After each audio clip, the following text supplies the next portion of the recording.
Buenas noches. Los amigos de la Universidad de Tel Aviv en Argentina les damos la bienvenida a nuestro tradicional encuentro en la ciudad de Punta del Este, en la querida República Oriental del Uruguay. Agradecemos la presencia de la embajadora de Israel, del Estado de Israel, señora Galit Ronen, del expresidente del Banco Interamericano de Desarrollo, doctor Enrique Iglesias, del alcalde de la ciudad de Punta del Este, el señor Andrés Jafif, del profesor Shimon Yankelovich, ex rector de la Universidad de Tel Aviv, y del señor Herman Richter, que es el director para América Latina de la América Latina de la Universidad de Tel Aviv también. Queremos agradecer la presencia de parlamentarios, diplomáticos y queridos amigos. Muchas gracias por acompañarnos. Este es un momento realmente excepcional.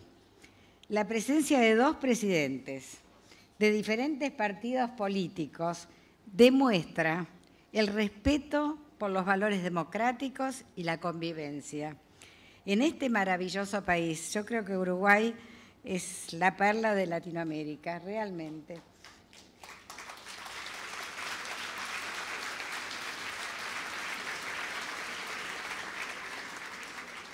Hoy tenemos el gusto de contar con la presencia de nuestro queridísimo amigo, doctor Luis Alberto Lacalle de Herrera.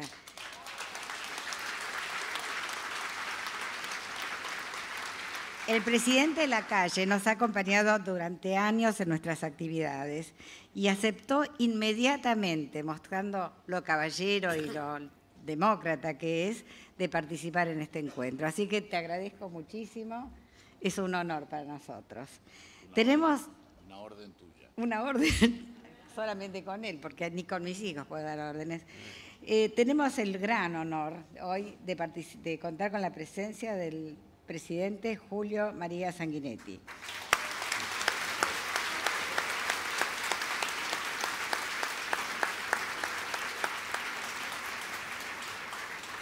Cuando uno presenta a presidentes uruguayos, no sabe si hablar de que fue presidente o que son grandes intelectuales, porque tienen todas esas cosas juntas.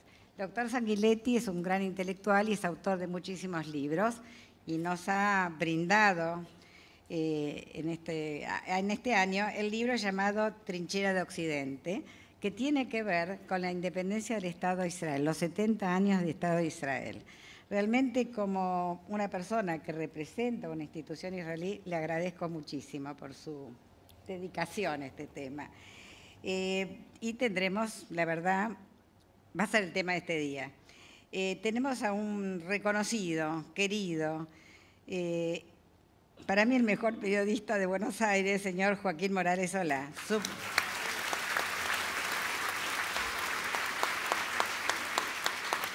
Su presencia agrega excelencia a este momento. La verdad, es una noche de lujo. Gracias. Ahora les voy a contar un poquito a quién representamos. La Universidad de Tel Aviv es el centro de enseñanza e investigación más grande de Israel. Atrae estudiantes de todo el mundo, posee reconocimiento internacional y tiene profesionales en los diversos campos del conocimiento. Es considerada como un sinónimo de innovación y líder en investigación interdisciplinaria.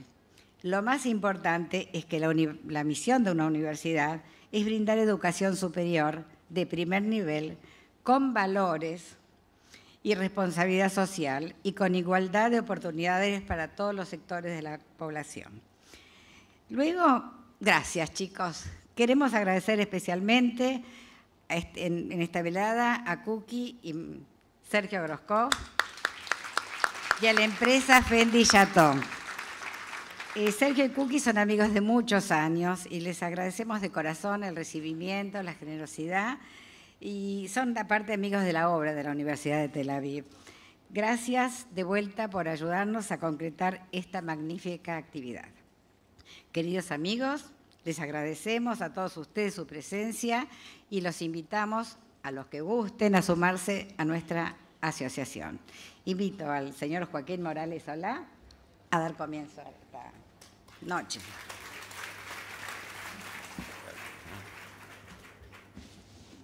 Yo tengo esto. ¿Está bien los dos? Buenas noches.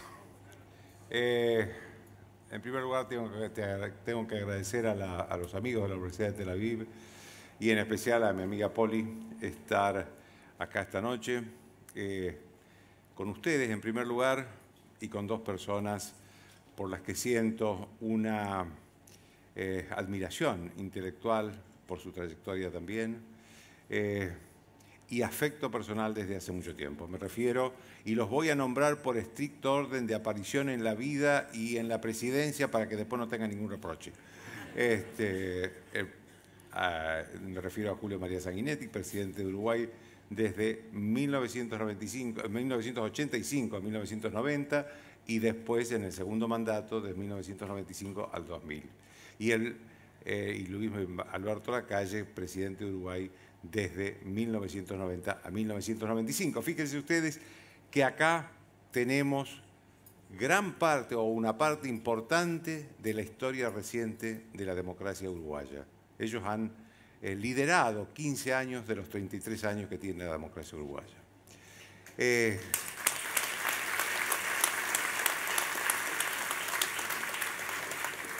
Como yo creo que no hay dos sin tres veces, creo que el presidente Sanguinetti va a estar este año también en la competencia por la presidencia.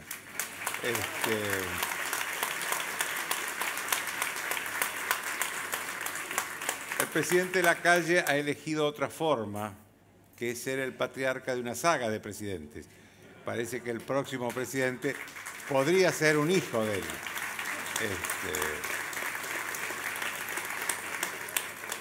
La verdad que cualquier argentino siente envidia cuando ve dos hombres políticos de partidos distintos que seguramente piensan distinto en muchas cosas, pero que han privilegiado la relación humana sobre las diferencias políticas y en las políticas han privilegiado lo que los acerca más que lo que los aleja, que pueden caminar por la calle tranquilamente, que su acción está en la política y no en los tribunales.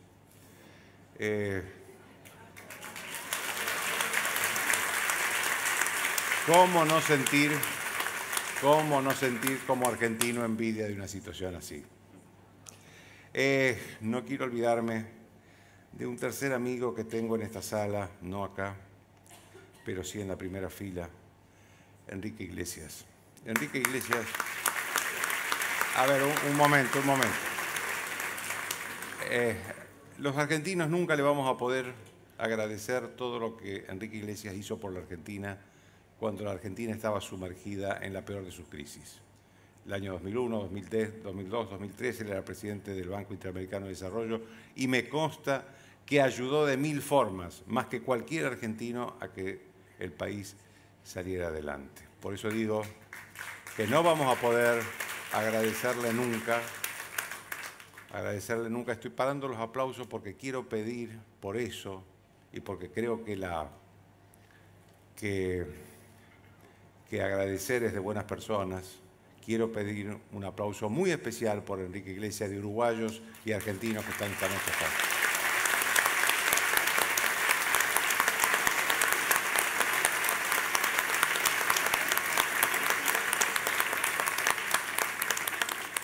El aplauso fue pedido mío, la ovación es culpa suya. Bueno, el procedimiento va a ser así esta noche. Primero va a hablar el presidente Lacalle, va a hablar solo frente a ustedes, él no quiere que nadie lo interrumpa. Y después yo voy a dialogar con el presidente Sanguinetti, no solo del libro, si cree que del libro solamente se equivoca. Así que es el turno del presidente Lacalle. Presidente.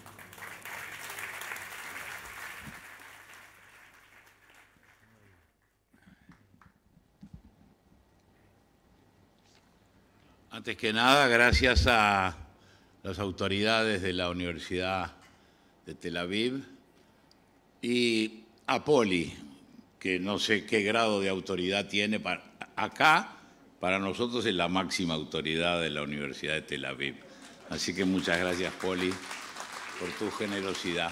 Y quiero agradecer, es la primera vez que puedo hacerlo, a los amigos argentinos de la Universidad de Tel Aviv.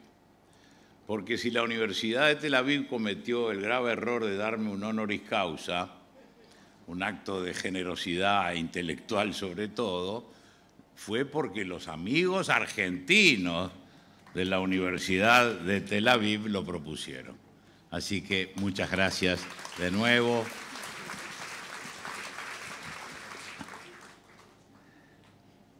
Presidente Sanguinetti y yo hemos estado en distintas actividades políticas, pero desde muy temprano, en los dos partidos fundacionales de nuestro país, y nos ha tocado acordar y discrepar como corresponde, pero siempre hemos tenido un común denominador que nos ha acercado y unificado, que es la condición de orientales y de gente que cree que la vida política es la mejor vocación o llamado que pueda tener un ser humano. Así que para mí es un gran gusto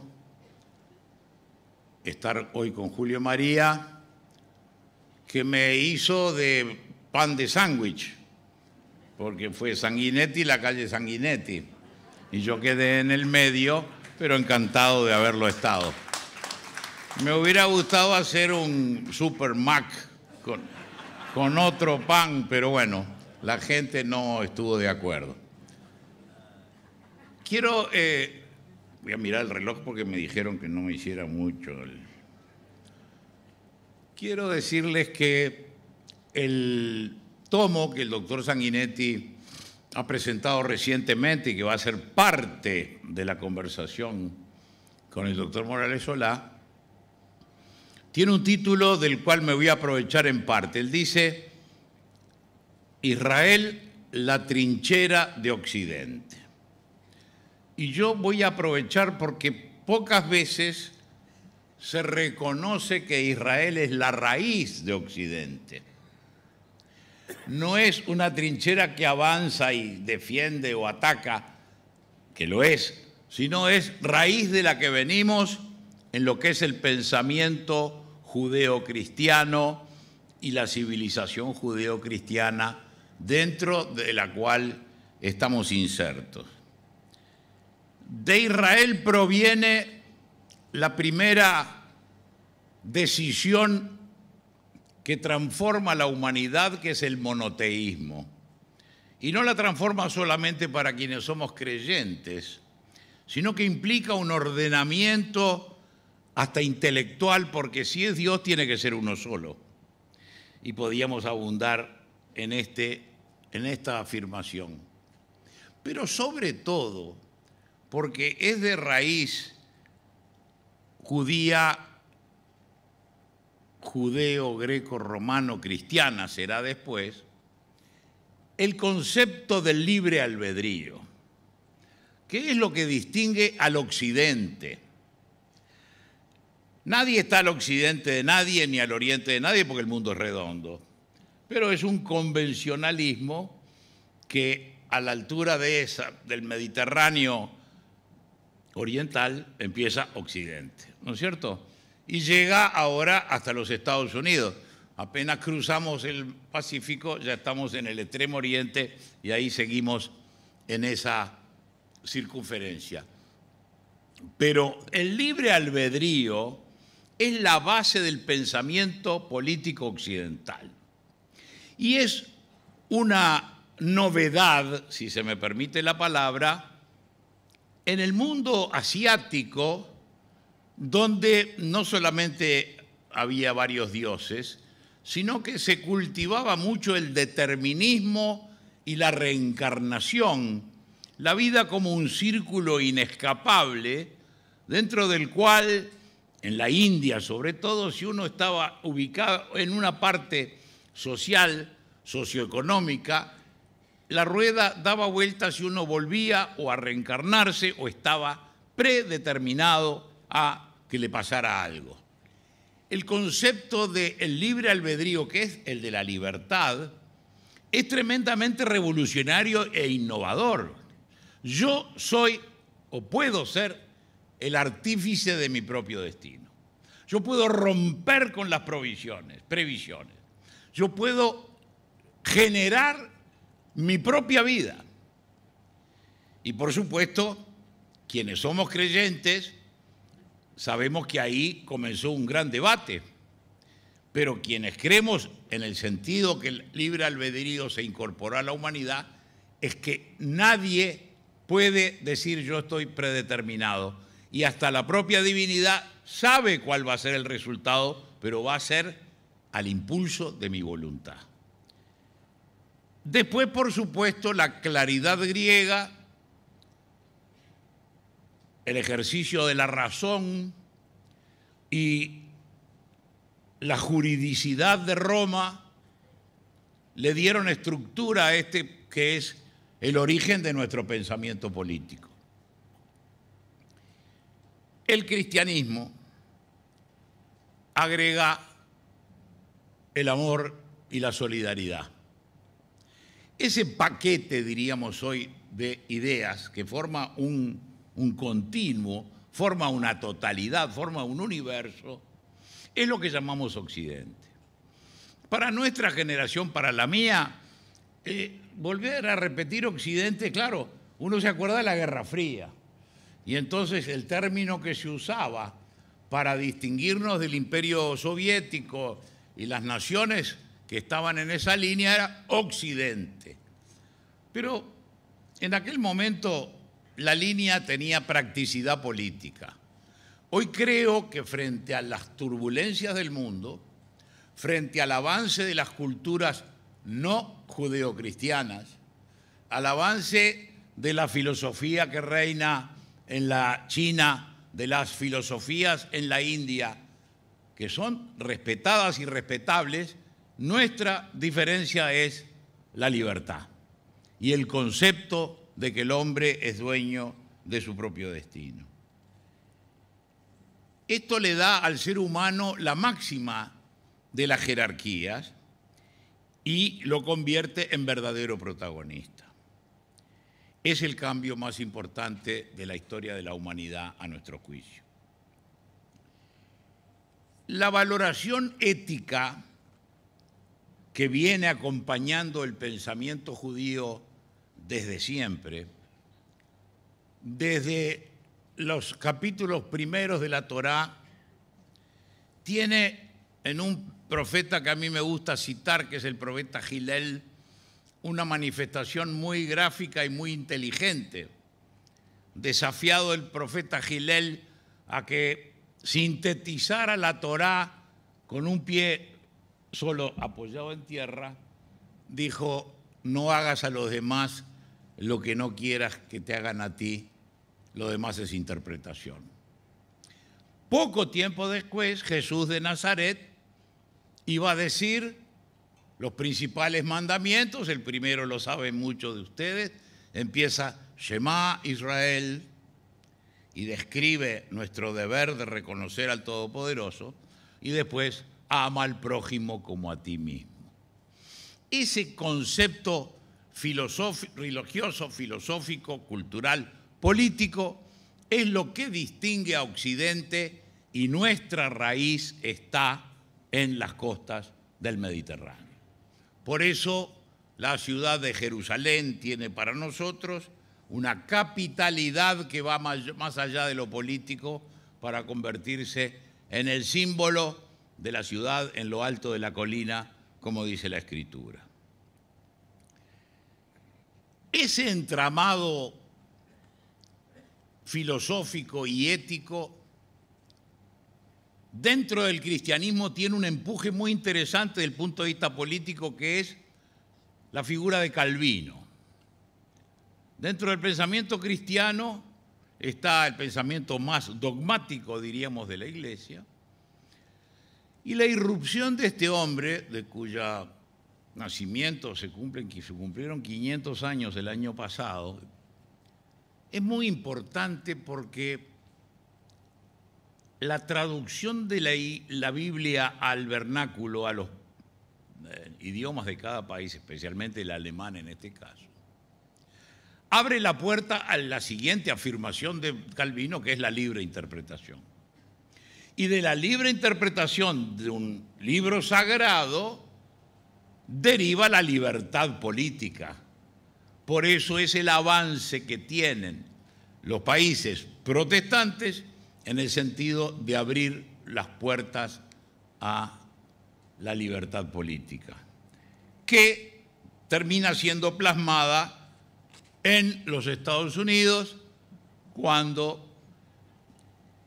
se dice tenemos estas verdades como autoevidentes, los hombres son creados iguales, dotados por el Creador de ciertos derechos inalienables, que entre ellos está la vida, la libertad y la búsqueda de la felicidad. Es decir, culmina en la más alta expresión política de la historia humana, que es la Revolución de los Estados Unidos, plasman lo que va a ser el justnaturalismo, el derecho natural como sostén de las libertades y de la individualidad. Del judaísmo, entonces, de las costas del Mediterráneo, de Israel, del Israel de siempre, viene entonces la libertad y la defensa de cada uno de los individuos como único. Así es que la Torá dice que matar a un ser humano es como matar a todos.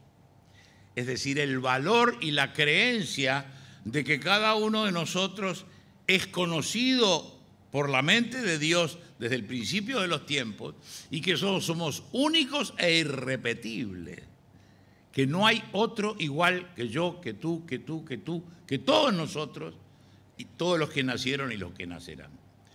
Creo que en los tiempos que vivimos, el valorizar estos conceptos se convierte no en un acto de intelectual o de erudición, sino en una necesidad, porque están cuestionados tanto la libertad como el valor de la vida humana y del individuo.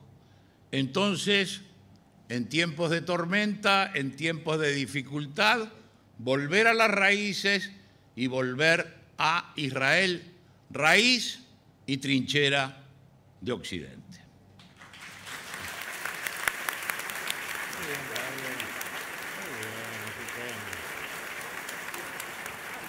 Cámese.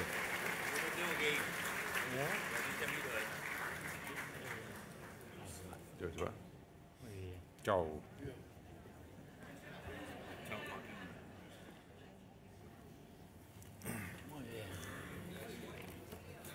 Bueno, muy bien, vamos a seguir ahora sí con el reportaje al presidente Sanguinetti, con la conversación que vamos a tener, que va a pasar un poquito por el libro al principio, después vamos a abarcar el mundo, la región, la candidatura de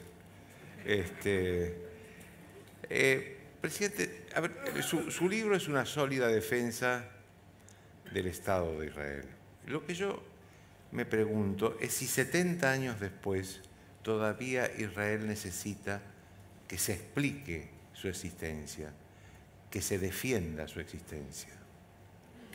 Eso es lo dramático, porque hace 70 años Naciones Unidas, en lo que para mí fue su mejor momento, cuando aún Estados Unidos y Rusia podían coincidir en cosas importantes, es cuando se crean los dos estados, el Estado judío y el Estado árabe.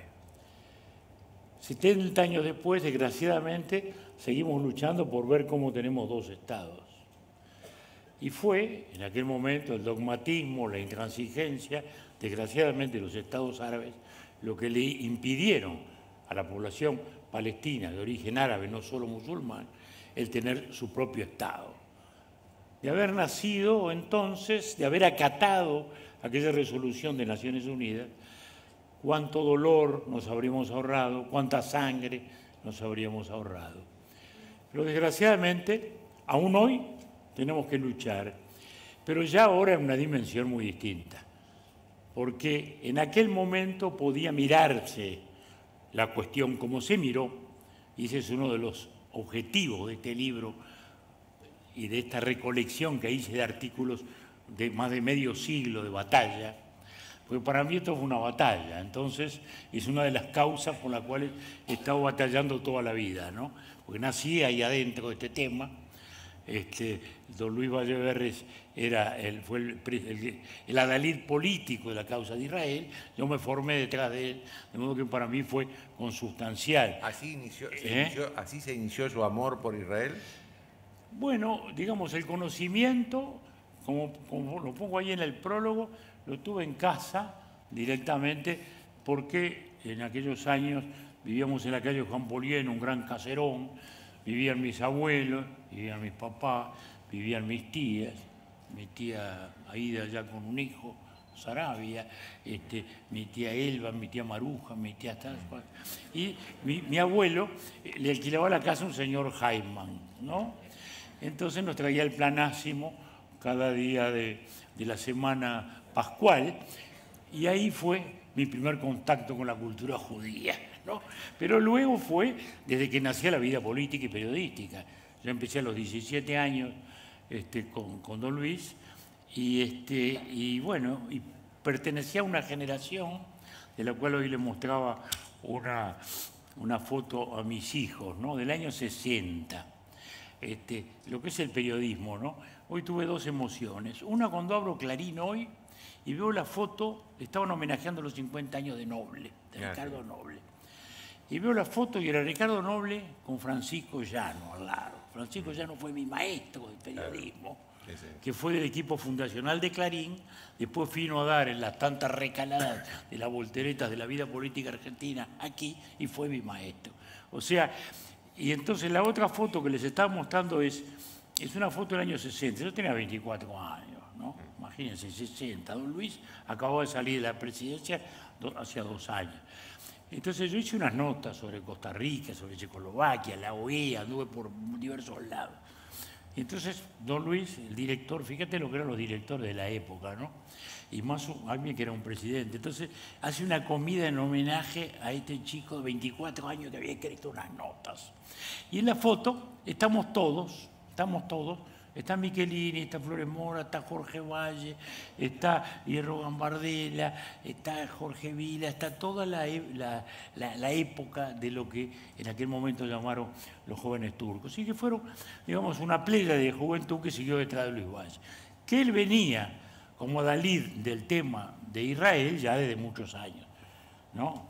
Porque en el Uruguay esa fue una tradición muy importante que se incorporó luego a la vida del país, digamos, ¿no? O sea, en nuestra historia diplomática uno de los grandes jalones y orgullos es la participación protagónica del Uruguay en la creación del Estado. Bueno, porque hoy se ve de un modo, pero en aquel momento era complejo el tema. Incluso era complejo porque había que enfrentar a Inglaterra. Inglaterra era la heroína de la guerra, era la que nos había hecho llorar de niños cuando veíamos los informativos de la guerra, ¿no? Inglaterra era eso. Y esta situación se hacía a expensas de Inglaterra, ¿no? ¿Verdad? A tal punto que cuando se crea Naciones Unidas en San Francisco en el año 45, nuestra delegación la presidía una cosa rara del Uruguay. Un expresidente de la República, el ingeniero Serrato, gran presidente, que aceptó ser canciller después de haber sido presidente y que presidía la delegación, donde iba a su vez de segundo un correligionario de la calle que era el doctor Paisé. Y entonces querían plantear el tema judío. Y le piden todos, por favor, que no me tire ese lío, que estaban creando la carta, que tal. Y Serrato le dice a Paisé, que lo haga muy bien, usted vaya y haga un discurso. Hizo un discurso pro-Israel y la necesidad de crear el Estado y todo lo demás. Bueno, lo cual generó todo un interesante conflicto. Bueno, año 46 son las primeras manifestaciones. O sea, todo eso, yo era muy niño, pero lo viví muy de cerca y luego más de cerca con los primeros actores en el Uruguay. Y la comisión que crea Israel son 21. Y ahí tiene un rol protagónico Uruguay, con dos grandes figuras, el profesor Rodríguez Fabregá, que era el embajador en Naciones Unidas, y el profesor Oscar Secollauri, un gran intelectual, gran historiador, en cuyos libros estudiamos varias generaciones, la historia de Grecia y la historia de Roma, y todo lo que recién se evocaba aquí. Y el Uruguay es muy protagónico, y la elección fue muy difícil, porque no nos olvidemos cómo fue la votación. 33 a favor, que hasta el último minuto no se sabía si se lograban. Porque el último voto lo consigue Weizmann, porque Francia dudaba, y lo llama Léon Blum, ¿no?, el viejo líder socialista, y Weizmann, el gran científico, la gran figura, que será el primer presidente, le pide el voto a Blum y se lo da, y ahí se llegan los 33 votos. 13 abstenciones y 11 en contra, que eran los países árabes. Seguro, era todavía una Naciones Unidas pequeña, si se quiere. Y en esa comisión de 21, el Uruguay es muy protagonista. El otro gran protagonista fue Guatemala, García Granados, su gran embajador. Y todo eso fue muy complejo. A mí me lo contaba una vuelta el profesor Secollauri. Dice, porque ahora todo el mundo habla de los estados. Nosotros no teníamos la menor idea de cómo se podía organizar esto. Y había gente que era partidaria de los dos estados, gente que era partidaria de un solo estado y una confederación. Había otros que hablaban de una federación. Dice, trajimos a un gran constitucionalista griego para que nos alumbrara el camino, y finalmente optamos por la solución de los dos estados, ¿no? Los dos estados. Y ahí vino toda esa etapa del reconocimiento, que es tan importante, y yo diría ahí empieza la epopeya de Israel, ¿no? ¿Verdad? Ahí empieza la epopeya, porque las resoluciones en noviembre, en mayo se retira Lord Alex Hannigan, y allí el día siguiente empieza la guerra de la independencia, que llega hasta marzo, el día que se proclama la independencia de Israel, ¿no? Bueno, donde ahí nace, digamos, ya el liderazgo de Ben-Gurión, y ya nace también el talento político y estratégico de Simón Pérez, ¿no?, que es el organizador militar. Hoy lo recordamos como el hombre de la paz, que lo fue felizmente, pero fue en realidad el gran estratega de la organización militar israelí en todas sus etapas, porque las primeras armas incluso las consigue él en Francia, y después el tema atómico, que ha sido decisivo para la sobrevivencia. De modo que todo eso uno lo vivió muy de cerca, además lo vivía en la casa, ¿no?, porque eran años muy particulares. Imagínense, yo les llevo los años suficientes también a Luis Alberto para poder decir que yo, cumpliendo 4 años, alcancé a ver el Graf Spee acá. O sea, que fue la vivencia de la guerra que tuvimos aquí. Yo es el primer recuerdo que tengo en mi vida civil, se puede decir, ¿no?, que fuimos en casa, todos. En mi casa había una militancia tremenda. Papá se había anotado voluntario, era escribano, director de trabajo, pero se había anotado de voluntario, estaba en el 14 de Infantería. Bueno, yo en la ingenuidad infantil lo veía ya en la guerra, a mi papá. Bueno, todo aquello. Entonces vamos al puerto y veo aquella masa enorme gris, es el recuerdo que tengo, el recuerdo que volvemos a la casa de la calle Juan Polié, y papá, de repente quedamos los chicos jugando en la vereda, como era la tradición entonces, papá que baja la carrera y dice, volaron el Graf Spee, y allá todo el mundo a la Rambla de nuevo. Pero bueno, todo eso estaba ahí, ¿no? Todo eso estaba vivo, y eso es lo que genera, digamos así, un compromiso existencial. Nos formamos en eso, nacimos en eso. Entonces, para nosotros todo este tema no es una actitud política, sino una actitud existencial. De ahí que, por eso mismo, junté muchos artículos y tuve muchas dudas con respecto al título. Pero al final opté el de la trinchera, Luis Alberto, creo que por ahí lo explico. ¿Por qué? Porque el conflicto, como decimos al principio, de algún modo era un conflicto local y nacional, se puede decir. Mundo árabe, mundo judío, ese gran mundo árabe, esa gran masa árabe allí, y este tema de la Palestina judía, que así se había llamado entonces. Acá el comité nuestro se llamaba Pro-Palestina Judía. Y que lo presidía el doctor Turén, el poeta Sabater Casti, Oscar Secollauri, etcétera, etcétera, etcétera. Y entonces Era un tema de ese tipo, pero hoy, 70 años después, el tema es totalmente distinto. Totalmente distinto. Ya no es el tema de que Israel tiene derecho a nacer, que este y que el otro. ¿Por qué? Porque en primer lugar, hoy ya no discutimos el tema del antisemitismo. Hoy, elípticamente, se dice antisionismo. O sea, los enemigos de Israel asumen... Usted lo que quiere decir es que el antisionismo es el nuevo nombre del antisemitismo. Seguro, exactamente. Uno niega la existencia de la persona, el otro niega el derecho del pueblo a existir como Estado y a gobernarse. Pero son las dos caras de la misma moneda. Entonces, esta es una astuta maniobra ideológica, periodística, publicitaria, para eludir una nota que hoy resulta negativa. Antisemitismo, discriminación, antisionismo, no tenemos nada contra la etnia judía. El tema es con el Estado de Israel y el gobierno de circunstancias. Entonces el tema cambió, ahora ya discutimos sobre este tema. Segunda variante muy, muy importante. El tema era, como digo, un tema de batalla de nacionalidades. Era un tema, si se quiere, muy local. Hoy dejó de ser un tema local, hoy es un tema universal. Por eso la trinchera. Porque ya el mundo musulmán no quiere borrar Israel, quiere borrar todo Occidente. Déjeme preguntarle por otra diferencia, porque para Israel y para el mundo, hasta hace algunos años, las guerras eran claras. Se sabía cuál era el enemigo, se enfrentaban los ejércitos, uno ganaba, otro perdía. Lo que sucede en los últimos años es que hay una guerra indefinida, donde no se sabe dónde está el enemigo. Es el terrorismo, que es tan devastador como la guerra y tan sangriento como la guerra.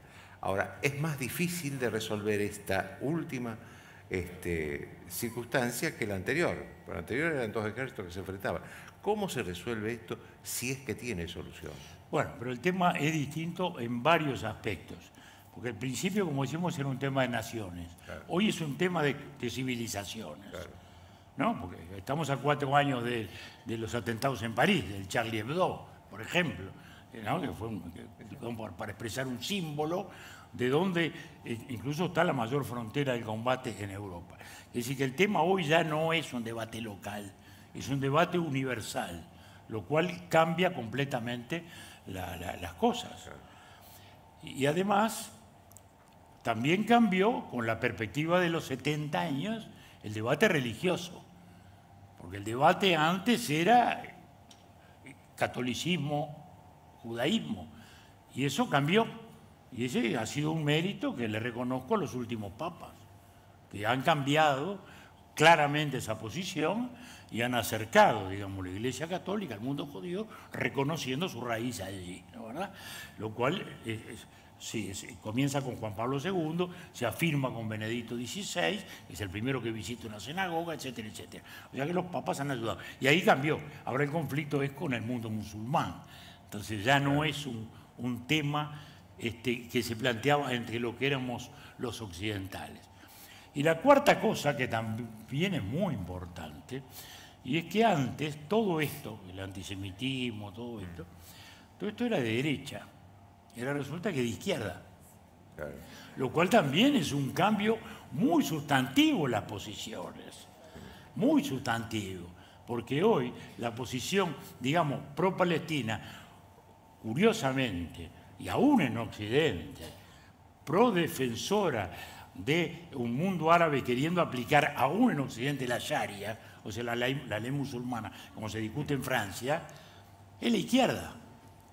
Y entonces es una cosa muy, muy curiosa, y yo diría muy contradictoria y muy paradójica de una izquierda, llamémosle, o presunta izquierda, porque al final, ¿cuál es esta izquierda entonces? ¿De izquierda por qué? Bueno, izquierda porque se autodenominan izquierda, ¿no? ¿Verdad? Y como yo le digo a muchos, bueno, en muchas cosas estamos más a la izquierda otros que el otro, pero bueno, y cada uno tiene una visión distinta. Pero hoy eso ha pasado a ser patrimonio de la izquierda como resultancia de muchos otros factores que también podemos ver y que han cambiado la cosa, ¿no? Muchísimo ha cambiado, porque ya en aquel momento Israel era el pequeño David, hoy ya no es el pequeño David contra el Goliat, Israel ha demostrado su capacidad de sobrevivencia, etcétera, etcétera. Es otra cosa. ha construido una democracia, ha construido desarrollo y fue parte también de la Guerra Fría. En consecuencia, ese remanente es el que ha producido este desplazamiento, yo diría, absurdo, hacia una izquierda en la cual uno ve actos de izquierda con la bandera palestina de mucha gente que ni sabe lo que quiere decir, ni la bandera lo que está llevando. Nos estamos yendo un poco al mundo y me parece conveniente hablar de un tema que está sucediendo ahora y que me preocupa, que es el crecimiento de los partidos nacionalistas en el mundo. El hecho de que otra vez vuelva a ser prioridad las fronteras en lugar de los acuerdos entre los países. ¿Qué es lo que provoca eso? Bueno, estamos en un mundo lleno de interrogantes. ¿Y por qué lleno de interrogantes? Porque estamos en un cambio de civilización, un cambio de etapa histórica fundamental, que aún no hemos absorbido lo suficiente como tal. Y como consecuencia estamos perplejos. Y uno dice, ¿por qué, habiendo fracasado todos los otros sistemas, tenemos tanto escepticismo con la democracia? ¿No, verdad? ¿Por qué tantos nacionalismos cuando reconocemos que estamos en un mundo global? Más allá de cualquier posición política global por definición. ¿Y cómo tantos nacionalismos, no? ¿Y cómo hacemos con los desocupados de la nueva actividad económica y de la nueva producción? ¿Y qué nos pasa en Occidente frente al desafío del Oriente, el desafío chino y el desafío del Islam que está dentro de Occidente, ¿no, verdad?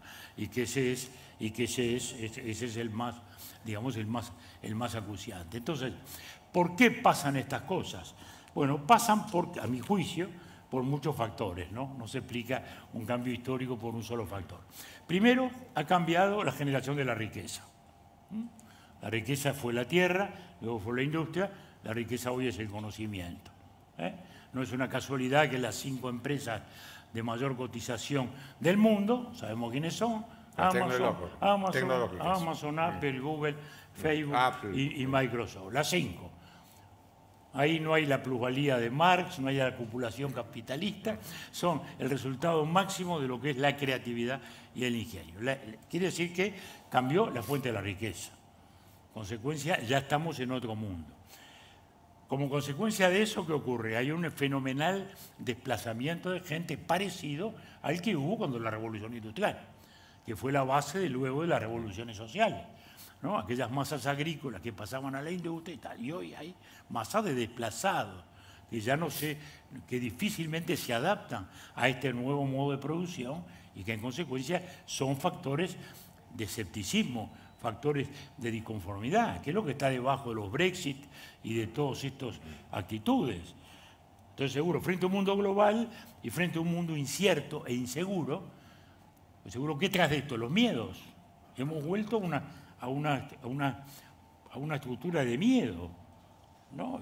Europa creo que es el símbolo de esos miedos, ¿no? Miedo al terrorismo, miedo al desempleo y a la inseguridad, y miedo a la inmigración que se le vino encima. Entonces, la suma de estos 3 miedos está en el Brexit, ¿no? La suma de estos 3 miedos está en el votar contra qué, bueno, contra las estructuras tradicionales. Alguien que nos resuelva esto. Bueno, y ahí aparecen los nacionalismos que dicen, bueno, por lo menos te voy a resolver lo de la inmigración. Paramos la inmigración. Ahí aparecen los Salvini en Italia, etcétera, etcétera, etcétera. Y eso se emparenta también con, bueno, el tema del terrorismo y todos esos temores que se dan. Y el otro, que es el temor también al trabajo. Fíjense que en Estados Unidos no había desocupación. Sin embargo, Trump explotaba la nostalgia del viejo obrero industrial, que no va a volver, porque aquella potencia industrial de Estados Unidos pasó de moda, no es más eso, la fuerza de Estados Unidos está por otro lado, no es más la industria. El individuo de Detroit está trabajando, no hay desocupación, pero tenía el sueño de cuando era empleado de la Ford y era el gran privilegio y era otro mundo y era un mundo de seguridad y el empleo para toda la vida. Lo vivimos también en Argentina y en Uruguay, ¿no? También la gente entraba aquí al Banco Comercial o a su Antex, que era una empresa textil, y era un empleo para toda la vida, ¿no? ¿Verdad? Bueno, eso se terminó. Entonces, seguro, la suma de estas inseguridades, ¿no?, basada fundamentalmente en una construcción de riqueza distinta, es lo que va generando este mundo de temores. y no hay peor consejero que el miedo. Ahora, por lo general, los regímenes nacionalistas han terminado en la historia en la segregación, en el antisemitismo. Esto es así, ¿eh? Natural, natural. Forma parte de los Forma parte, claro. forma parte. Incluso lo está viviendo de un modo tan paradójico, Rusia, ¿no? Que un poco tocamos el tema que recién tocaba acá el doctor Lacalle, ¿no? Que es el tema de cómo este señor Putin, ¿no? Que nace de la KGB del comunismo, hoy ha hecho una gran operación de nacionalismo cristiano, ¿no? Entonces se retrata ahí con los monjes ortodoxos, se mete en el agua fría e invoca a un filósofo Ilin que está en la base de su pensamiento, que era un filósofo de la época de Lenin, que lo quisieron fusilar y Lenin lo salvó, que era un nacionalista trascendentalista ruso, la madre patria rusa pura frente a todo lo impuro del resto. Bueno, entonces, fíjense, y ahí se abroquela, y ahí viene también, faltaba más, un toquecito de antisemitismo y antijudaísmo, que es parte de todo ese pensamiento nacionalista exacerbado, que rechaza el mundo y que, bueno, es un factor de conflicto que ahí está, ¿no? ¿Le preocupa la guerra cibernética que, según toda la información, está desplegando Rusia y con éxito en muchos países del mundo? En Estados Unidos, en Gran Bretaña. Sin ninguna duda. Ese es uno de los grandes amenazas que tenemos hoy. Hay un libro de un historiador norteamericano que se llama Timothy Snyder, que es aquel que publicó con Tony Judd aquel libro tan lindo de pensar en el siglo XX. Estupendo, ¿no? Como Tony Judd ya estaba muy mal de salud y publicaron eso como una charla.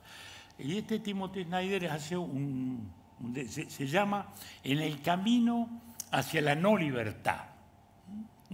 Es decir, cómo van apareciendo estos movimientos que sin decirlo son aliberales, a libertad, a dignidad personal, ¿no? Y cómo en ese capítulo, justamente, Rusia claramente intervino.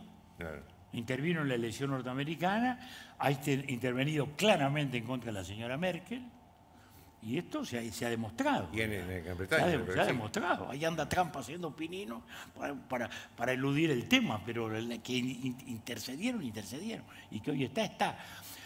Bueno, como siempre, frente a esta acción habrá una reacción, ¿no?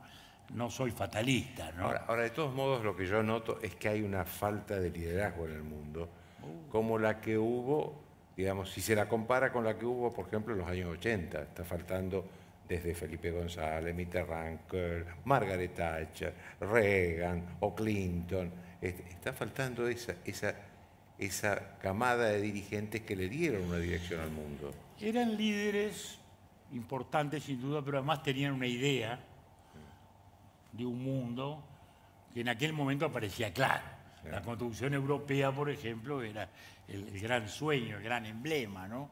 Salir de los 3 siglos de enfrentamiento de Prusia y Alemania después con Francia, construir Europa sobre esa base, en fin, incorporar a Inglaterra, insular siempre allí un poquito al costado, todo aquello, era un gran sueño. Sueño que incluso nos llegó de algún modo hasta nosotros aquí, con nuestra idea de integración latinoamericana, que también llegó en los años 60. O sea, sin duda fueron líderes importantes y además líderes con una idea clara, ¿no? Que querían construir una Europa democrática, económicamente fuerte, unida, que marcara. Pero ahí viene el otro factor del cambio que hablamos hace un instante.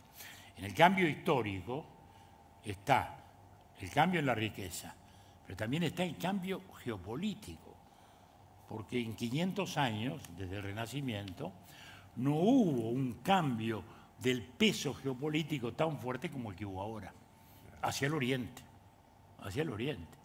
Es decir, hoy lo que significa China, más todo su entorno, es el cambio de peso geopolítico más importante en los últimos 400, 500 años, ¿no? Y eso también lo tiene que enfrentar a Europa. que vuelvo a decir, ese es otro factor, porque el desafío chino genera inquietud en todos los aspectos, porque es una competencia enorme, es una competencia que la tenemos todos, ¿no? ¿Verdad? Y Europa, ¿qué ocurre? ¿A Europa qué le pasa? Europa es vieja, es sabia, es rica, ¿no? Nunca ha vivido mejor, esa es la realidad, nunca ha vivido mejor que en el último medio siglo. Paz, prosperidad, consumo. Y le vienen a hablar de guerra de nuevo, ¿no? ¿Qué es lo que le ha pasado a los franceses, ¿no? Malraux en el 56 ya lo decía, y decía, no sabemos manejar este tema del Islam. Y además hay un texto fantástico en el cual dice, esto no lo hemos parado a tiempo y ahora viene una sucesión de dictaduras en el mundo árabe que va a llegar a África también. Bueno, y ese es el otro tema que tenemos allí. Europa no está en capacidad de competir. Alemania resiste porque es el que tiene más valor científico en sus producciones. Sí, pero el único país, el único país de Europa que resiste. El único que se defiende por la parte química, por la falta, porque todavía te preserva esa área industrial. Pero los otros no pueden ya con la competencia en China. Entonces seguro, lo vemos aquí también, ¿no? Cuando uno lee nuestras historias, la hegemonía francesa, el imperio británico, todo aquello, ¿no? Y ahora acá, China es el número 1 o el número 2 en todos nuestros países en el comercio exterior, ¿no? Y es así. O sea, esto revela también un cambio geopolítico enorme que genera a su vez inestabilidades. Con todo, acá introduzco, digamos, una visión personal que no es escéptica frente a China. Creo que China es un país con una vocación distinta.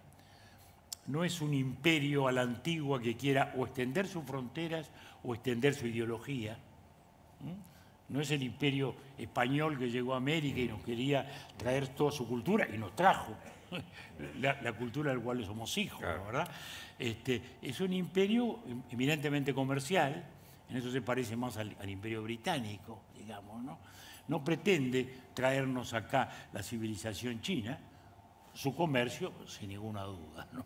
y su seguridad de materias primas, sin duda. Pero la cultura china no es una cultura bélica. El propio muro, de algún modo, el propio milenario muro, es una expresión de un país que se ha tenido que defender.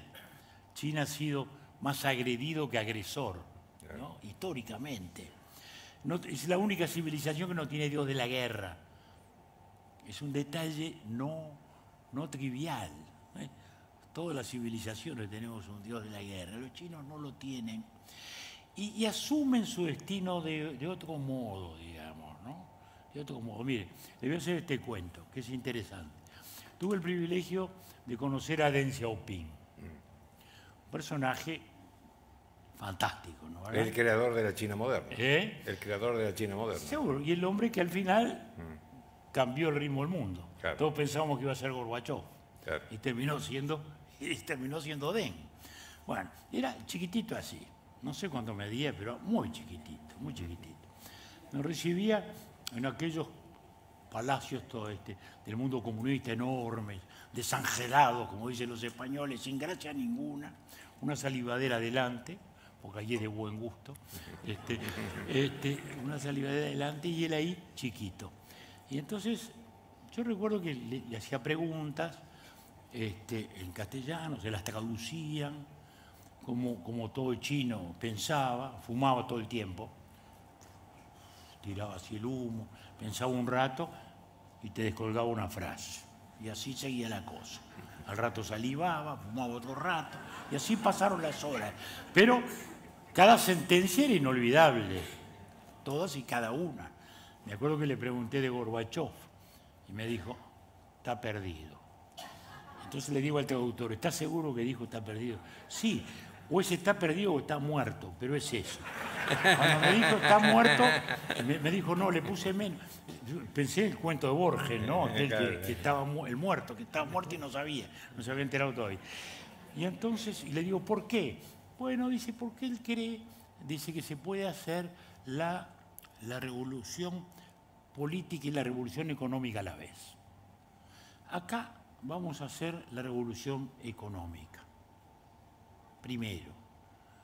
Y luego, yo espero que en el año 2000 no tengamos más hambre, que en el 2015, 2020 seamos ya un país con un ingreso medio para la gente, y allá, a mediados del siglo, habrá que discutir cómo es la compatibilidad de la idea socialista con la economía de mercado. Oh, pero que solo los chinos piensan a 100 años. Solo ocurrió todo más rápido, nada más. Pero es lo que él preveía.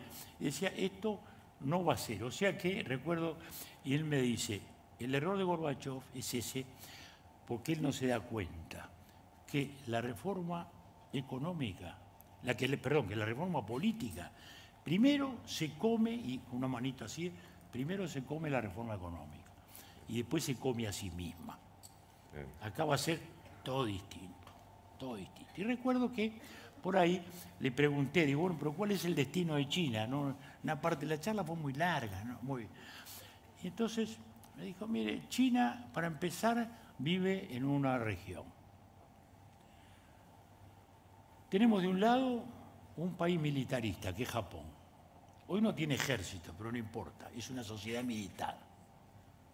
Del otro lado tenemos un país anarquista, que es Rusia. Es un país de anarquistas, solo se puede manejar despóticamente porque son anarquistas. Es más o menos lo mismo que dice Tocqueville en La democracia en América, ¿no?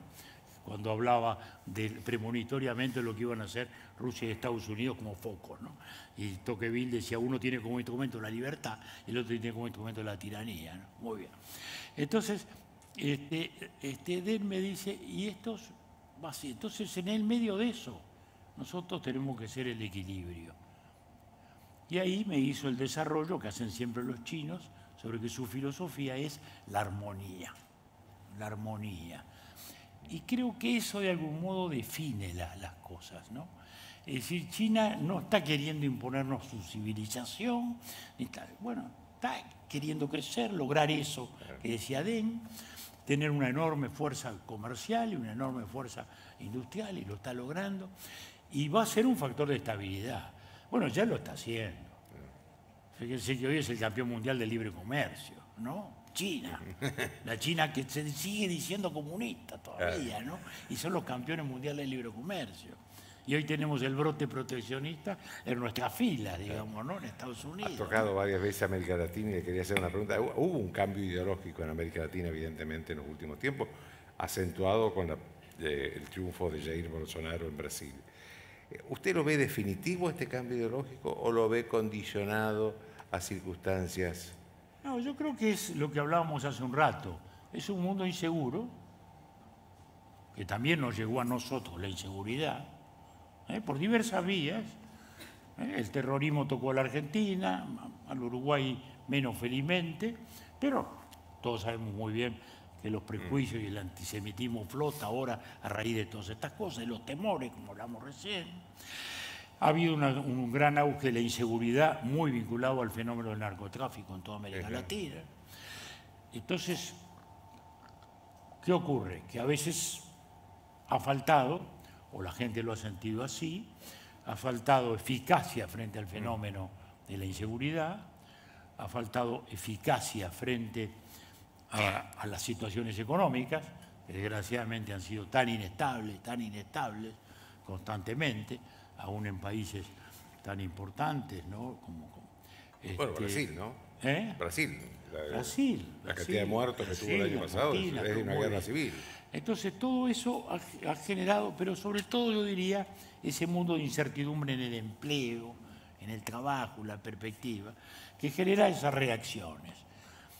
Lo malo es cuando esas reacciones van más allá de los gobiernos y se cargan a los sistemas. Claro. ¿No? Y se le atribuye a la democracia los males, porque ahí aparece un fenómeno que, yo lo digo, aunque no sea demasiado popular, digo, acá todo el mundo habla de los errores y los defectos de los políticos, que los tenemos, además somos la diversidad por definición, al revés de lo que todos dicen, ¿no? Con el Señor tenemos tantas afinidades y tantas diferencias, ¿no? Y él recién hablaba como creyente, ¿no? Y creyente monoteísta, y yo soy lo opuesto, ¿no?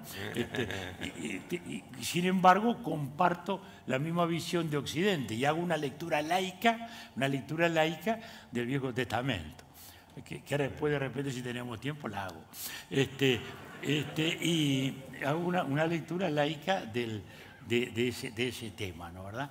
No la lectura, digamos, religiosa. Y entonces, se producen esos movimientos de reacción. Lo que hemos hablado además hace un rato, y no hemos tocado un tema que también es otro factor dominante, son las redes sociales. Sí, claro. Las redes sociales han impactado todo, todo. Ahora uno va a un restaurante y ve un matrimonio, ¿no? El señor invitó a la señora a cenar y están los dos de aquí, ¿no? Y uno dice, ¿qué es esto? ¿Qué es esto? ¿No? ¿Qué es esto? ¿No? O sea, si las redes nos han cambiado el modo de relacionarnos los humanos entre nosotros, ¿cómo nos van a cambiar también el modo de relacionarse la sociedad y la vida política? Claro. Entonces, seguro, el ciudadano, no, yo le dije ayer a este gobierno en el Facebook. Ah, le dijiste. El gobierno ni se enteró lo que le dijo en el Facebook. Pero él, ayer le dije a este señor Macri que esto y que lo otro. Está bien, sí, Macri ni se enteró lo que vos le dijiste. Pero ¿qué ocurre eso? ¿Qué hay detrás de eso?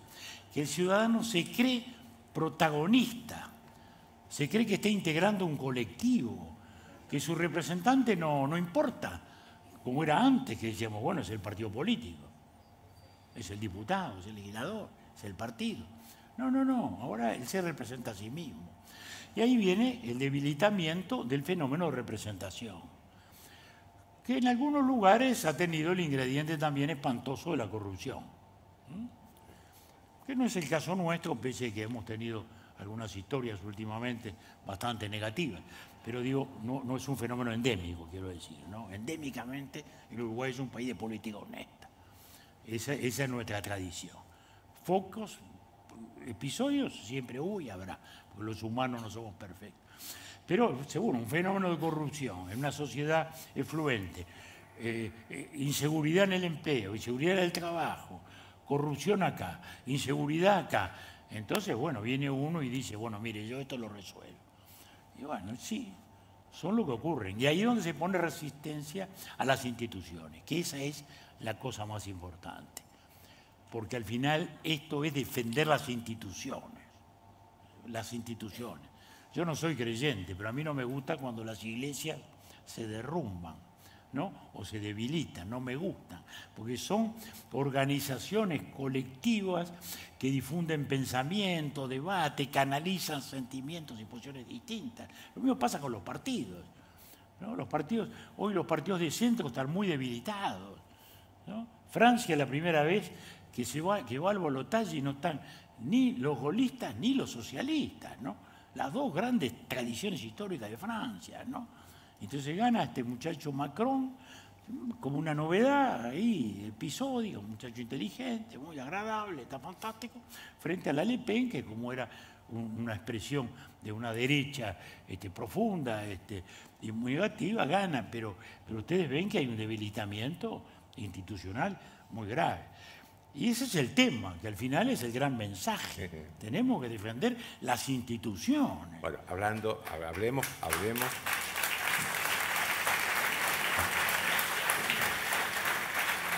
Hablemos de dos países donde las instituciones están hoy en peligro, muy cerca nuestro, Venezuela y Nicaragua. Bueno, esos son dos, yo diría que son las únicas sobrevivencias de la Guerra Fría, ¿no? Y sí, ¿no? Porque nos queda Cuba, ¿no? Y estos dos mini satélites que han aparecido en los últimos tiempos. El de Nicaragua, yo diría, lo asocio a una especie de caudillismo latinoamericano medio histórico, ¿no? Que hizo de Ortega eso, más allá de lo ideológico, porque él llegó pactando con la derecha y pactando con todo el mundo. Es un fenómeno de primitivismo político todavía, de una Centroamérica que ha ido avanzando políticamente y que de una situación muy primitiva, muy precaria institucionalmente, ha sido de esto, de Nicaragua a eso. El caso de Venezuela es realmente dramático, ¿no? Es realmente dramático. Lo que lo torna más dramático el caso de Venezuela es que uno no ve una solución buena. Porque, No hay ninguna buena. ¿Por qué? Porque una negociación, ya se han intentado todas las negociaciones. No hay ninguna buena. Que intervenga el ejército es peor todavía. No hay una solución buena. Salvo esta que, bueno, que se tomó hoy, que el presidente de la Asamblea se asumió el gobierno, pero que es nuevos enfrentamientos. Mire, la única expresión internacional que podía ser eventualmente eficaz es muy penosa, que es el corte total de suministros financieros y tal, porque Venezuela vive de venderle petróleo a Estados Unidos, digamos, ¿no? Seguro. Lo que pasa es que esas empresas ya no son venezolanas tampoco, ¿no? Son cuasi chinas también. Claro. ¿No? Porque Venezuela ha sobrevivido vendiéndole petróleo por adelantado a China. La asfixia económica sería lo único que llevaría a una situación de colapso con un enorme costo social. Usted me dirá, también ya lo está pagando, sí, ya lo está pagando. Pero una situación de colapso que llevara justamente a eso. La solución militar siempre es peligrosa, porque no va a ser un general, porque están todos acomodados en el narcotráfico, ni va a ser un coronel importante.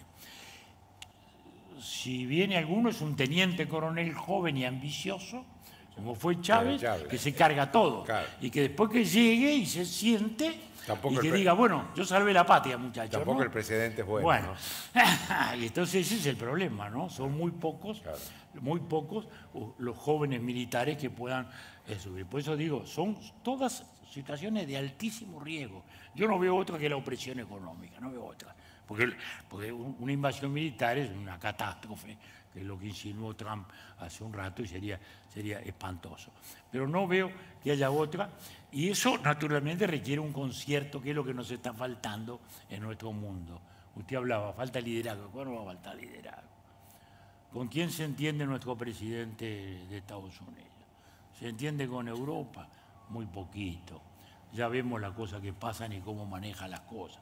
Podrá ser, de repente, mucha gente puede verlo como cosa positiva para los Estados Unidos. No discuto eso. Pero en el mundo exterior, la responsabilidad de un presidente de Estados Unidos, que va más allá de eso, seguro, no es un hombre preparado para eso y en consecuencia no está liderando ese cambio.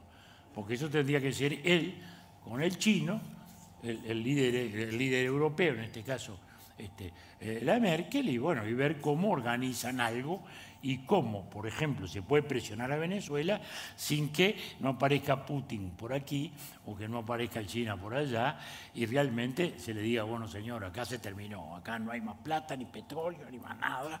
Bueno, pero desgraciadamente no tenemos conducción internacional.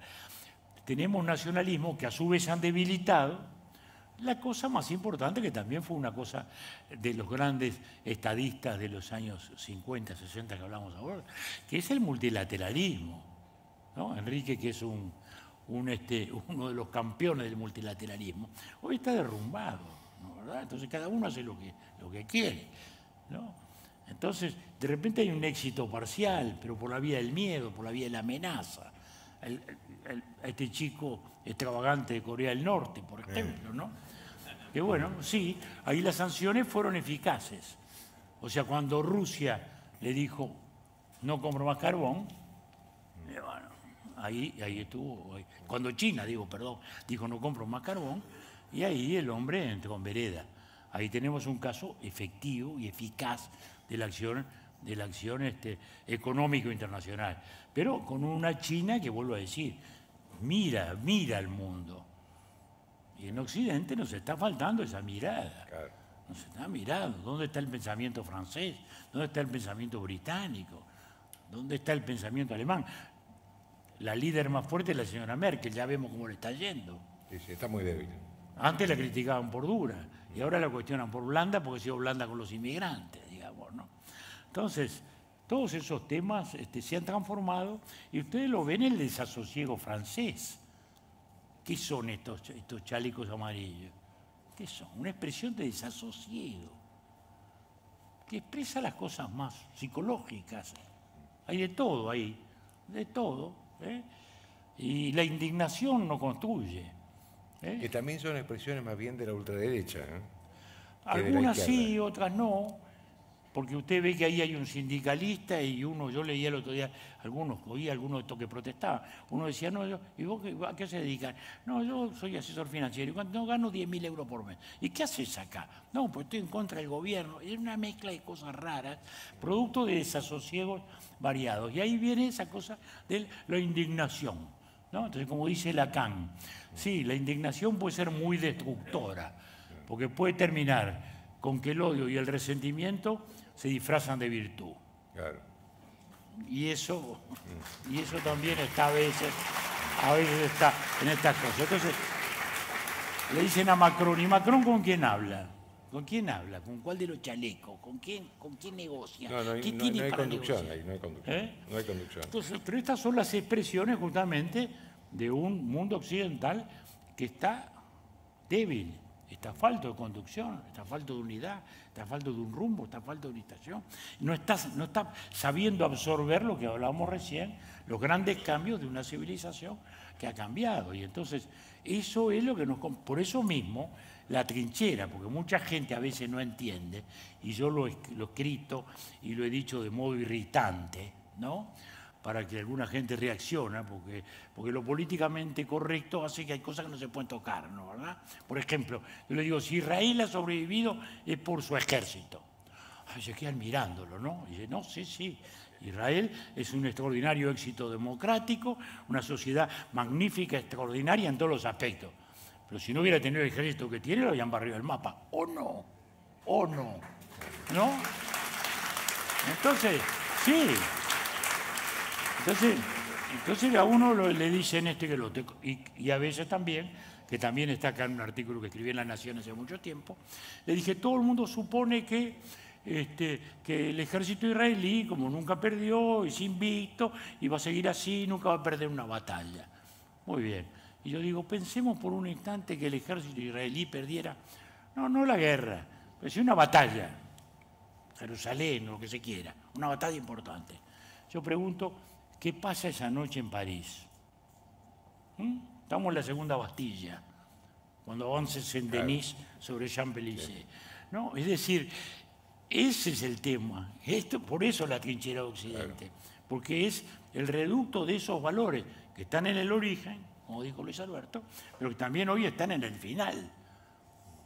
Porque Israel es, en definitiva, la clave de bóveda de que no se derrumbe el mundo occidental. Si se derrumba Israel, se derrumba todo.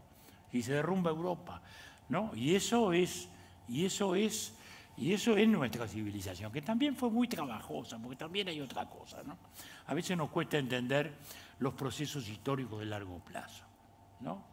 El mundo musulmán avanzó en el año 700 sobre Europa y gobernó 700 años lo que hoy llamamos España, por hablarlo en términos muy gruesos, ¿no? En 1492 cae Granada y se termina 700 años de hegemonía musulmana. Muy bien. Había ganado la cristiandad y había retrocedido el mundo musulmán. En 1550, 60, 70 empieza la invasión otomana.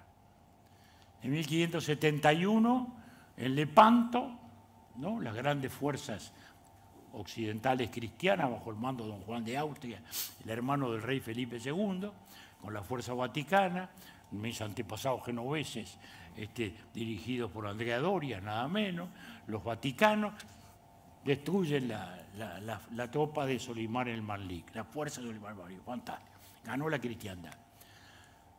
7 meses después, en París, los católicos matan 30.000 protestantes en la noche de San Bartolomé. Sí.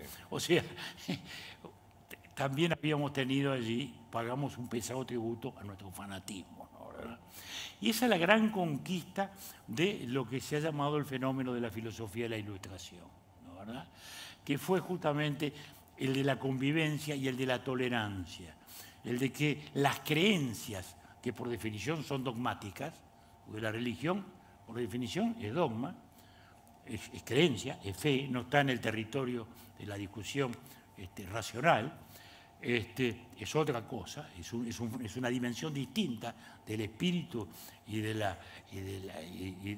pensamiento de la gente, Pero los dogmas llevaron a estos fanatismos, que es lo que todavía en esa etapa está el mundo musulmán. Que también, como en su tiempo los católicos y los protestantes, y eso de a rato nos ayuda, se pelean los chiitas con los sunitas. Claro. Y por eso hemos llegado ahora a la cosa tan extraña de que Arabia Saudita, ¿no? El corazón mismo del Islam está bastante tranquilo con Israel y bastante cooperativo, digamos, ¿no? ¿Verdad?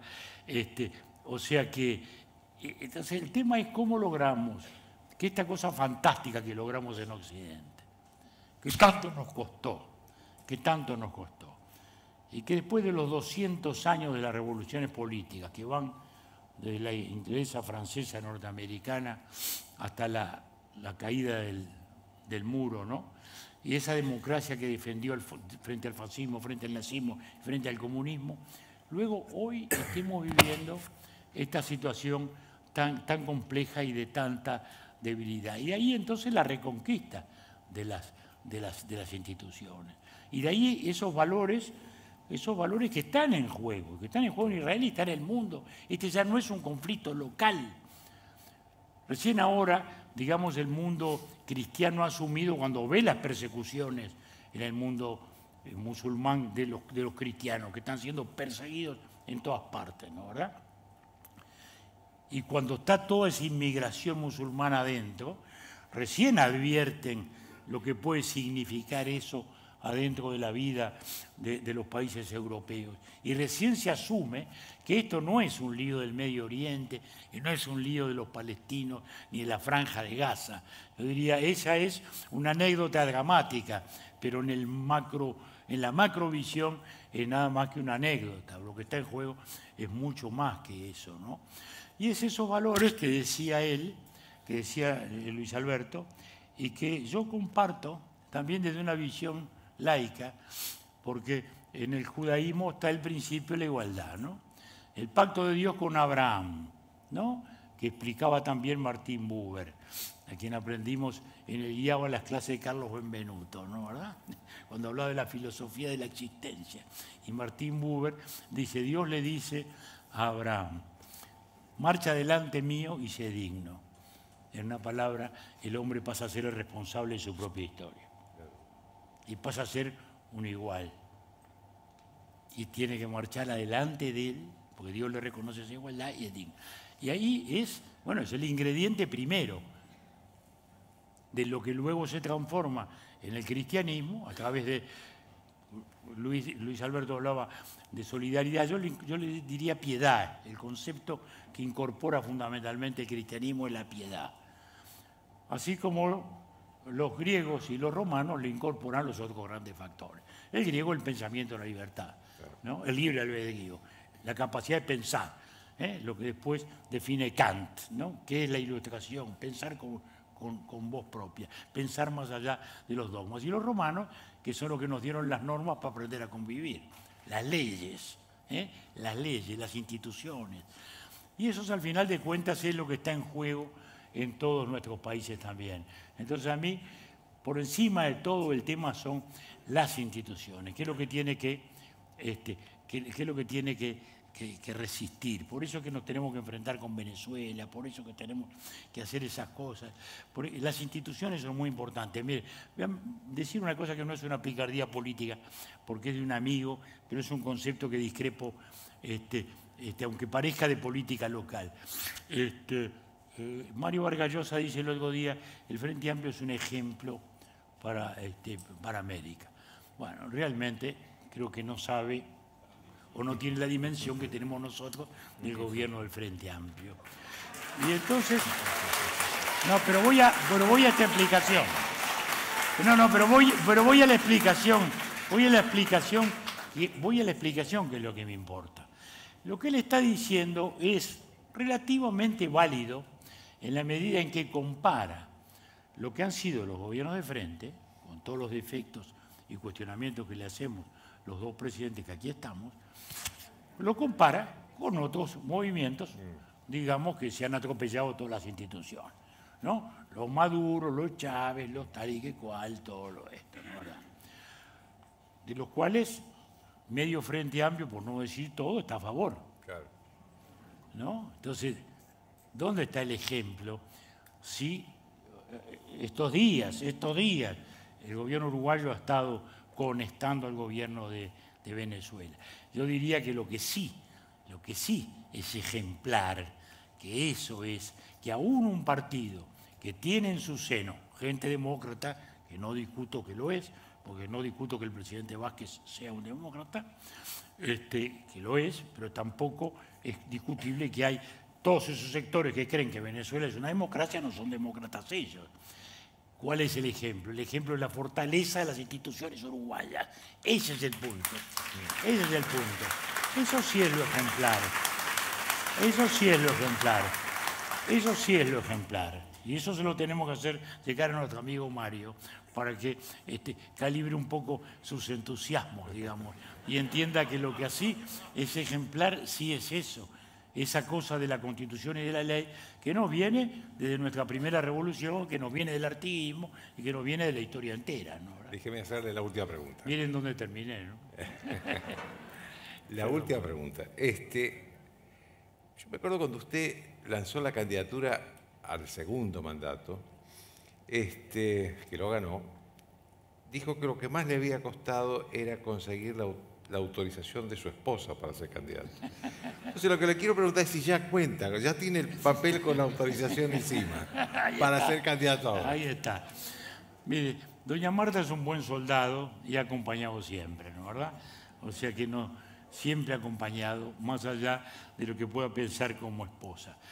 Porque la verdad es que si yo soy muy colorado, ella es tanto más colorada que yo. Tanto más colorada que yo. No, pero es sobre todo riverista, igual que tú, Luis Alberto.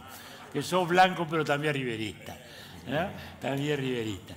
Entonces, bueno, nuestro partido estaba en una situación crítica, muy crítica, discutiéndose qué iba a ser. Bueno, es un partido fundacional, es un partido incorporado a toda la vida institucional del país. Estábamos en un momento difícil, nuestro líder de los últimos dos periodos se retiró, bueno, etcétera, etcétera, etcétera. Y un día, bueno, un grupo de gente, cuando el partido había llegado al 5% en la encuesta, lo vienen a buscar a este noble ciudadano que había estado siempre en la orden y siempre trabajando, y le dice, bueno, mira, o te pones vos al frente de esta tropa que hay aquí o esto no sabe. Bueno, y le dije que sí, y ahí salí, y lo hice como soldado, ¿no? En el estricto cumplimiento del deber. La verdad del destino, como decía Ortega y Gasset, ¿no? ¿Verdad? Decía, hay verdad es la razón y verdad del destino. La del destino son aquellas en las cuales uno hace lo que tiene que hacer, aunque no tenga ganas de hacerlo, porque si no uno no se reconocería a sí mismo, ¿no? Son las verdades del destino. Y entonces le dije sí, me pongo adelante, pero yo soy a la antigua, ¿no? Porque ahora la gente dice, primero quiero ser presidente, y después a ver qué pasa. Digo, no, yo soy a la antigua.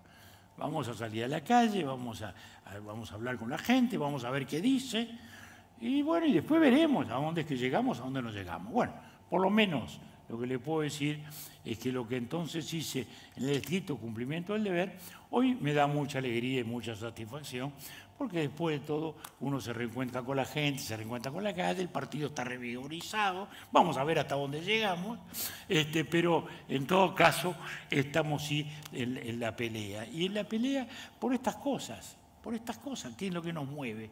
¿Qué es lo que nos sigue moviendo? Las causas en las cuales nos hemos formado, de las cuales nacimos, de las cuales hicieron de este país lo que es el país. Y bueno, y son a las causas que nos debemos. Y son a las causas que nos debemos. Y son las causas de la libertad, las causas de la dignidad humana, las causas de lo que significan estos valores occidentales, la libertad, la dignidad humana, la legalidad. Y el entender, a su vez, que todos estos cambios fenomenales que están ocurriendo en el mundo no tienen que ser en desmedro de la libertad, que tenemos que administrar esa tensión,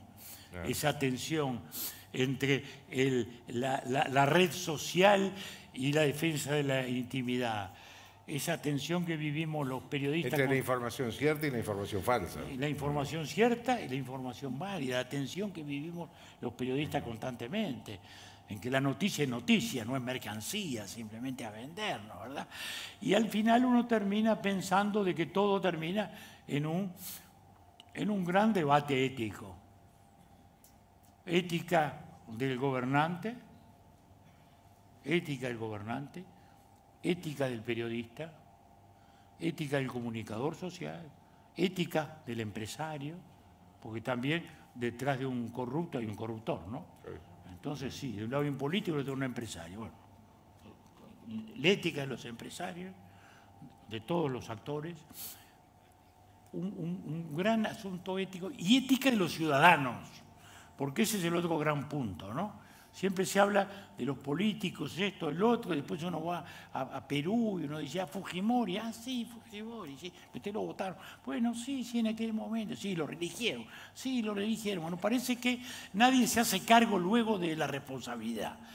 La democracia es un sistema basado en la racionalidad de la persona, en el cual el voto no es una encuesta, no es una opinión, es un acto de gobierno, el mayor acto de gobierno. Ética también para los ciudadanos. Ética para el ciudadano. Porque votar al primer demagogo que pasa, que va a bajar los impuestos y subir los sueldos en la tarde, bueno, esa es la inmoralidad que ha llevado a todos estos desbordes populistas, que la mayoría de ellos han sido también resultancias de la gente, del ciudadano. El ciudadano ha sido cómplice de eso. Naturalmente, en la democracia, el ciudadano es el único que tiene el derecho a equivocarse, pero se equivoca muchas veces.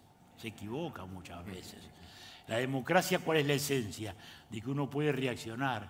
Como decía Popper, todos los filósofos discuten el origen de la legitimidad del poder. Y Popper dice, no, democracia es aquel sistema en el cual uno, por un método pacífico, puede sacarse de arriba un gobierno que no le gusta. El tema es al final, no al principio. Es una democracia. Bueno, entonces, todo depende del ciudadano, que también es muy importante. En nuestra América Latina es muy importante eso. Y ahí tenemos una cosa muy curiosa, y es que los populismos europeos y los populismos latinoamericanos son distintos en su origen.